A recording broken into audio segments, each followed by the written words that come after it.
All right, we call it soft light 101. Cool. Mic, 1 2 1 2. Let's get levels. All right, levels are good. Cool. So it's simple concept. Soft light 101. It's 3 different ways that I believe that you can get soft light in any situation or any location, only using one light.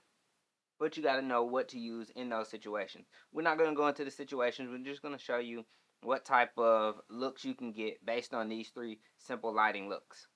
So for one, I'm using the Axon CineView HE to monitor. And monitoring is really important because you'll be able to look at what the light's doing in a certain situation based on the modifier. And I want to show you how much light output you need to get the same look overall based on different light output. So right now we're at 100% on the Nanlite FS150, and we're using a bounce light method. So we're just bouncing the light, as you see on the other camera view. We're just bouncing the light into a V-flat.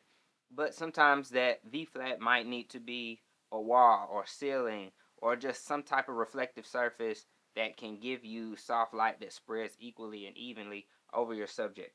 So right now, what are your opinions on me just bouncing the light back into the V-flat? How does it look on me? Does it spread equally? Does it look like a soft light source? Do you think that using this is something that you can use on set or for your different client works? It's really important to have the options of good soft light in different situations because you never know where you might be setting up or even just lighting yourself from a hotel room or a conference room. So one thing I really like about the bounce light method, especially like using a V flat and being able to transport a V flat with you, is that you can use the V flat in a few different ways where it may bounce off of one angle and bounce to another angle, which now the light gets even softer because it's going through a couple methods of diffusion. If you have a softbox, and I'll show you softbox.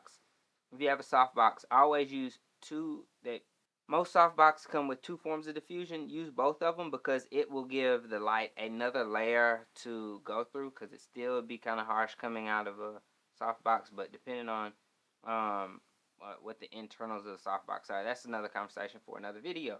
But use softbox, use both layers of diffusion to get the light as soft as you can and get it as close to you. Let's move on to the softbox and let's see what that light looks like. Close to me, but just out of frame. As you can see, using the softbox definitely emits too much power. Let's decrease the power and see how we can get closer to the same output that we would get from using the bounce. Bringing the output down to 50% gets us closer to that same look that we got at 100% from using bounce light. Now, of course, you need to use more power for bounce light because the light has to travel from one place and then reflect back to the subject and give you a look. So if the light's directly on a person, of course, it's going to need less power output. So using the softbox also gives you a look, but this look also is more direct, more channeled than the bounce light because the bounce light can spread differently.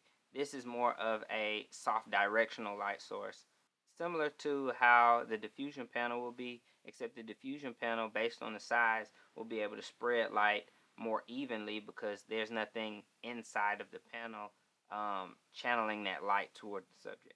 Alright, so you can immediately see based on the waveform and based on that this light is much harsher. I left the power at 100%, and this is just light coming through a single diffusion panel.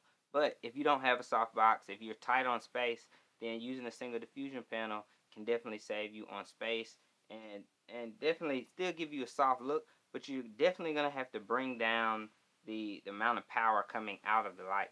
So I'm going to turn that down and let's see if we can get something similar to what we got out of the bounce light and what we got out of the softbox. Okay. So that's pretty close. That's pretty similar to what we had from bounce light. Alright, so this is pretty similar to what we had from the bounce light and this is what we had from the softbox. But if you really notice, I can come down on power to 45% and it still looks pretty good, but I can tell how much harsher this light is because it's not being diffused from another source. It's going straight through the diffusion panel. So using a diffuser is good, but you just need to know how much power you need to be delivering through that diffusion panel. Two pros to being able to use a diffusion panel. One, you'll use less space so you can get closer to your subject. And two, you'll be using less power output, so therefore you'll be able to, conserve some energy. In the comments, let me know which one of these diffusion methods that you like best or why you would use them in different circumstances. There are links for these lighting resources in the description. All three of these lighting scenarios can be used in different situations, but it's just based on what type of space you're working with and what the project details actually encapsulate. If these lighting techniques are helpful, go ahead and subscribe and click the notification bell so you'll be ready for the next tip. These are simple lighting techniques you can use if you only have one light to use to create a soft light look on you or on your subject. If you want to talk about two lights, go ahead and subscribe. Let me know in the comments if you want to see some two light look. Quick tip on using these three lighting techniques.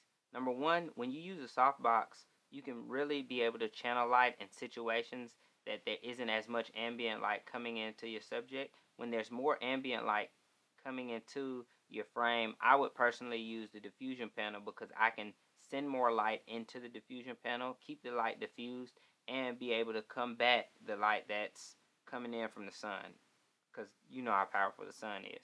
And then when you're in enclosed situation and you just need a soft source and you only have one light, use a bounce light, because now that light will spread more evenly and it can be more flattering onto your subject. 3 ways you can use one light on set to create soft light. See you in the next video.